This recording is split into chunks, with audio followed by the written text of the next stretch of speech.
Break के बाद एक बार फिर से आप सभी का स्वागत है गुड लक टिप्स पे। दर्शकों, ब्रेक से पहले हमने 6 राशियों की बात की थी। चलिए अभी आगे बढ़ते हैं और बात कर लेते हैं तुला, वृश्चिक और धनु राशि के बारे में। तुला राशि वाले जो हमारे दर्शक हैं, आज आपकी जो प्लानिंग है वो आपको बिजनेस में, आपके वर्किंग एरिया में आपको प्रॉफिट देने वाली रहेगी। बस आज आपको लोगों से संपर्क मजबूत करने में फोकस करना है, सबसे रिलेशन बना के रखिए। और यही तो आज का ज़माना है।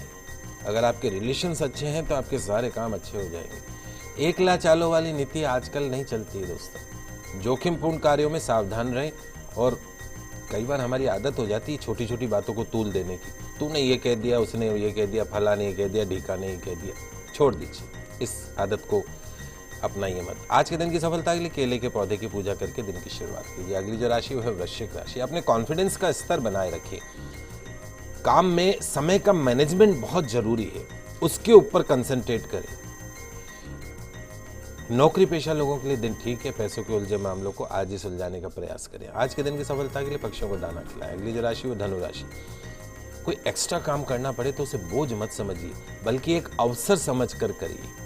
और एक बात ये ध्यान रखें कि किसी भी बात से निपटने का सबसे अच्छा तरीका यह है कि आप अपने समय पर हर काम करें।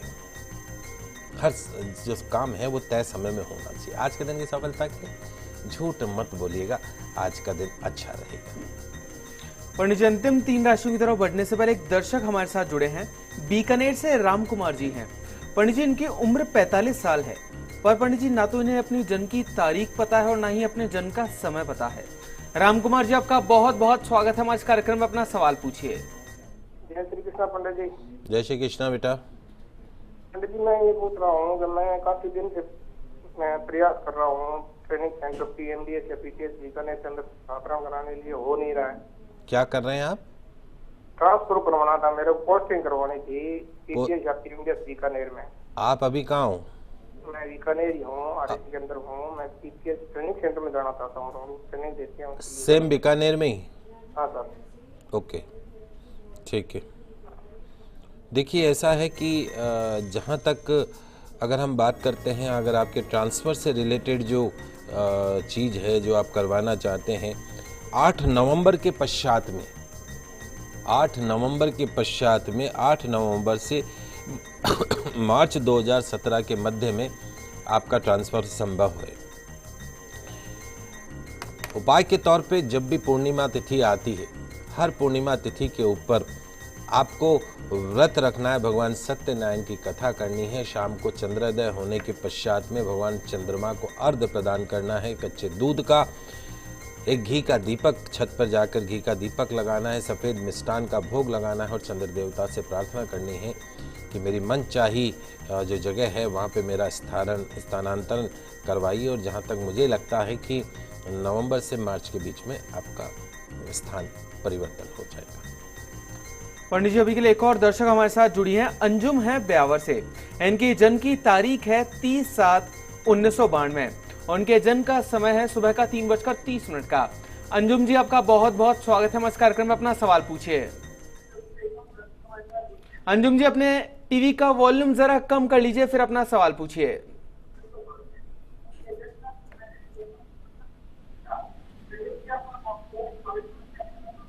अंजुम जी, अपना सवाल पूछिए। हेलो पंडित जी, लगता है कि कुछ तकनीकी कारणों के चलते उनका संपर्क हमसे नहीं हो पा रहा है। वो अपनी शादी और अपने आने वाले भविष्य के बारे में जानना चाहते हैं आपसे। देखिए अंजुम जी, जहाँ तक आपकी कैरियर, शादी, विवाह, इन सब की अगर हम बात करते हैं तो हमें जो लग रहा है, आपको एक्चुअली केतु की महादशा चल रही है और केतु की महादशा में भी राहु का अंतर चल रहा है। अगर आपके विवाह की बात करते हैं तो अगले वर्ष अप्रैल 2017 में आपका विवाह होगा। अच्छी जगह आपका विवाह होगा। पढ़ी लिखी समझदार पत्नी आपको मिलेगी। मैनेजमेंट सेक्टर की पत्नी आपको मिल सकती है। आपके ग्रह बहुत अच्छे हैं, ग्रहों में कोई कमी नहीं है। 7 साल की केतु की महादशा है, लेकिन वो केतु मतलब सर्प, थोड़ा सा टेढ़ा चलने वाला। एक कैटाई आता है, लहसुनिया बोलते हैं, उसको चांदी में बनवा के मिडिल फिंगर में पहन लीजिए और हर रविवार को पक्षियों को दाना खिलाइए। निश्चित तौर पे अगले 6 महीने के अंदर सुयोग्य जीवन साथी की प्राप्ति होगी। कैरियर में भी स्टेबिलिटी आती हुई दिखाई देगी। तो दर्शकों, अभी के लिए आगे बढ़ते हैं और बात कर लेते हैं अंतिम 3 राशियों की, जो कि है मकर, कुंभ और मीन राशि।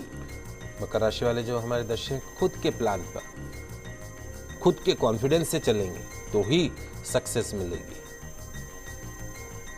एक्स्ट्रा पैसा कमा सकते हैं, व्यापार व्यवसाय अच्छा चलेगा, आपके जीवन को अपने व्यवहार से सुंदर बना सकते हैं। आज के दिन की सफलता के लिए बुजुर्गों का दिल न दुखाने के संकल्प के साथ दिन की शुरुआत कीजिए। अगली जो राशि है कुंभ राशि, आज का दिन थोड़ा सा परेशानियों से भरा हो सकता है, नया काम मत शुरू कीजिएगा। आज का दिन जो है व्यापारियों के लिए थोड़ा सा उलझनों वाला है, बड़ा लेन देन मत कीजिएगा। मसालेदार समोसा कचौरी खाने से बचिएगा, बहुत बिल आता है नेताओं का। आज के दिन की सफलता के लिए मां तुलसी जी का सेवन करके दिन की शुरुआत करें। अंतिम जो राशि है मीन राशि, आज आपको कड़ी मेहनत करनी पड़ सकती है, रोजमर्रा के काम पूरे होंगे, बोलचाल में संयम रखें, जुबान तो बहुत ही कंट्रोल में रहनी चाहिए। आर्थिक मामलों पर बहस के कारण मानसिक तनाव, मनमुटाव हो सकता है। आज के दिन की सफलता के लिए बैल को गुड़ खिलाएं। तो दर्शकों, ये तो बात हुई आज के दैनिक राशिफल की। अभी के लिए आगे बढ़ते हैं और पंडित जी से जान लेते हैं कि आज का गुड लक टिप क्या कुछ खास लेकर आया है आप सभी के लिए। दोस्तों, आज अनंत चतुर्दशी है। अनंत भगवान की पूजा करके संकटों से रक्षा करने वाला अनंत सूत्र बांधा जाता है। कहा जाता है कि जब पांडव जुए में अपना सारा राजपाट हारकर वन में कष्ट भोग रहे थे, तब भगवान श्री कृष्ण ने उन्हें अनंत चतुर्दशी का व्रत करने की सलाह दी थी। धर्मराज युधिष्ठिर ने अपने भाइयों और द्रौपदी के साथ पूरे विधि विधान से व्रत किया और अनंत सूत्र धारण किया। अनंत चतुर्दशी व्रत के प्रभाव से पांडव सब संकटों से मुक्त हो गए। क्या विधान है वो बता देता हूं। स्नान करके व्रत का संकल्प कीजिए। शास्त्रों में यद्यपि व्रत का संकल्प एवं पूजन किसी पवित्र नदी या सरोवर के तट पर करने का विधान है, पर आजकल संभव नहीं है, तो घर में पूजा गृह की स्वच्छ भूमि पर कलश स्थापित करके कीजिए। कलश के ऊपर शेष नाग के शैया पर लेटे हुए भगवान विष्णु की मूर्ति अथवा चित्र को रखिए। उनके समक्ष 14 ग्रंथियों यानी 14 गांठों से युक्त अनंत सूत्र डोरा बोलते हैं, उसको रख दीजिए। उसके बाद ओम अनंताय नमः, ओम अनंताय नमः इस मंत्र से भगवान विष्णु और अनंत सूत्र की षोडशोपचार विधि विधान से पूजा करें। पूजन के उपरांत अनंत सूत्र को मंत्र पढ़कर जो पुरुष है अपने दाहिने हाथ में और जो स्त्रियां हैं वो अपने बाएं हाथ में बांध ले। अनंत सूत्र बांध लेने के पश्चात किसी ब्राह्मण को नैवेद्य में भोग अवश्य दीजिए, सह परिवार प्रसाद भी ग्रहण कीजिए। व्रत कथा को सुनिएगा। इसकी कथा है, सुन लीजिए। एक दिन कौंडिन्य मुनि की दृष्टि अपनी पत्नी के बाएं हाथ में बंधे अनंत सूत्र पर पड़ी, जिसे देखकर भ्रमित हो गए। उन्होंने पूछा, क्या तुमने मुझे वश में करने के लिए सूत्र बांधा है? पत्नी बोली विनम्रता पूर्वक कि जी नहीं, ये अनंत भगवान का पवित्र सूत्र है। परंतु ऐश्वर्य के मद में अंधे हो चुके कौंडिन्य ऋषि ने अपनी पत्नी की सही बात को भी गलत समझ लिया। अनंत सूत्र को जादू मंत्र का वशीकरण करने वाला डोरा समझकर तोड़ दिया, आग में डाल दिया, जला दिया। इस जघन्य कर्म का परिणाम भी शीघ्र ही सामने आ गया। उनकी सारी संपत्ति नष्ट हो गई। दीनहीन स्थिति में जीवन यापन करने पर विवश हो जाने पर कौंडिन्य ऋषि ने अपने अपराध का प्रायश्चित करने का निर्णय लिया। अनंत भगवान से क्षमा मांगने हेतु वन में चले गए। रास्ते में जो मिलता उससे अनंत भगवान का पता पूछते। बहुत खोजने पर भी कौंडिन्य मुनि को जब अनंत भगवान का साक्षात्कार नहीं हुआ, निराश होकर प्राण त्यागने पर मजबूर हुए। तभी एक वृद्ध ब्राह्मण ने आकर उन्हें आत्महत्या करने से रोक दिया। एक गुफा में ले जाकर चतुर्भुज भगवान अनंत देव का दर्शन करवाया। भगवान ने मुनि से कहा कि तुमने जो अनंत सूत्र का तिरस्कार किया, अपमान किया, सब उसी का फल है।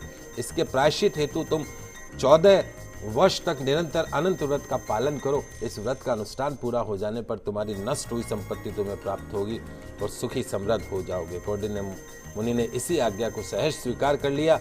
भगवान ने आगे कहा कि हे जीव, अपने पूर्वत दुष्कर्मों का फल ही दुर्गति के रूप में आप भोगते हैं। मनुष्य जन्म जन्मांतर के पातकों के कारण अनेक कष्ट पाता है। अनंत व्रत के सहविधि पालन से सब पाप नष्ट होते हैं, सुख शांति प्राप्ति होती है। तो इस प्रकार कौंडिन्य मुनि ने 14 वर्ष तक अनंत व्रत का नियम पूर्वक पालन करके खोई हुई समृद्धि को पुनः प्राप्त कर लिया। तो दोस्तों, आज अनंत चतुर्दशी का व्रत कीजिएगा, अनंत सूत्र अवश्य बांधिएगा और देखिएगा कि आपके जीवन में किस तरीके से भगवान श्री हरि का आशीर्वाद बना रहता है। तो दर्शकों, हम आशा करते हैं कि हमारा प्रोग्राम आज आपको काफी पसंद आया होगा। पंडित जी हमारे स्टूडियो में आने के लिए और दर्शकों की समस्याओं का समाधान करने के लिए, साथ ही साथ अनंत चतुर्दशी के व्रत के बारे में बताने के लिए आपका बहुत बहुत शुक्रिया। आप सभी का आज का दिन मंगलमय हो, शुभ हो। जय श्री कृष्णा, जय माता की, जय श्री हरि। तो दर्शकों, अगर आपकी भी कोई समस्या, उस समस्या का आप हमसे समाधान जानना चाहते हैं तो आप भी हमें कॉल कर सकते हैं। आप हमें ईमेल भी कर सकते हैं। हमारा ईमेल आईडी है goodlucktips@firstindianews.com। दर्शकों, कल फिर मिलेंगे, तब तक के लिए खुश रहिए, अपना ख्याल रखिए। नमस्कार।